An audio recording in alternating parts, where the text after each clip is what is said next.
Hai semua, di video kali ini kita akan menjawab 3 pertanyaan dari MK Manajemen Pembangunan. Nah, yang pertama ada, kenapa kapitalisme rentan menyebabkan kesenjangan ekonomi atau sosial? Nah, kapitalisme atau kapital adalah sistem ekonomi di mana perdagangan, industri, dan alat-alat produksi dikendalikan oleh pemilik swasta dengan tujuan memperoleh keuntungan dalam ekonomi pasar. Pemilik modal dalam melakukan usahanya berusaha untuk meraih keuntungan sebesar-besarnya. Dengan prinsip tersebut, pemerintah tidak dapat melakukan intervensi pasar guna memperoleh keuntungan bersama. Tetapi intervensi pemerintah dilakukan secara besar-besaran untuk kepentingan pribadi.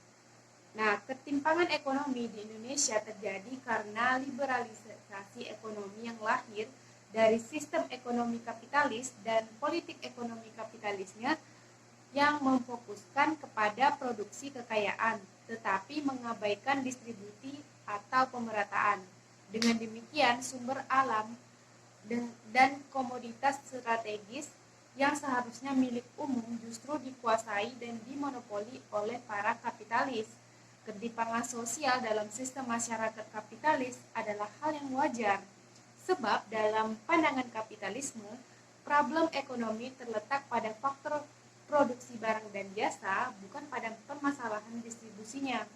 Pandangan demikian berangkat dari asumsi awal bahwa kebutuhan manusia tidak terbatas, sedangkan alat pemenuhnya terbatas. Nah, yang soal nomor 2 ada, kenapa liberalis begitu digemari oleh masyarakat postmodern?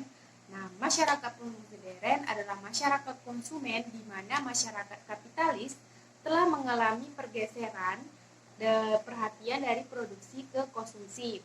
Kenapa liberalis digemari? Karena ada 3 yang mendasar dari ideologi liberalisme, yakni ada life, liberty, and property. Yang ketiga, ada apa yang membuat kebudayaan komunisme runtuh pada tahun 1990. Nah, pada tahun 1990, komunisme mulai runtuh di negara-negara bagian Uni Soviet. Mereka menganggap bahwa sistem komunisme telah hancur karena tidak mampu beradaptasi dengan perkembangan zaman. Nah, paham komunisme perlahan redup di Eropa Timur akibat berbagai perang yang terjadi di dunia, Perang Dunia I dan II. Nah, Uni Soviet sebagai negara komunis terbesar kala itu runtuh oleh krisis politik, ekonomi, dan sosial, juga konflik etnis. Nah, krisis politik di Uni Soviet disebabkan oleh Leninisme, suatu sistem yang mengacu pada tokoh penting Soviet yaitu Lenin. Akibatnya, Uni Soviet mengalami krisis lantaran keborosan ekonomi. Krisis sosial budaya di Uni Soviet terjadi karena adanya pembagian kelas, renjahnya kualitas kehidupan masyarakat, serta tidak diperbolehkan perkembangan kreativitas masyarakat oleh pemerintah.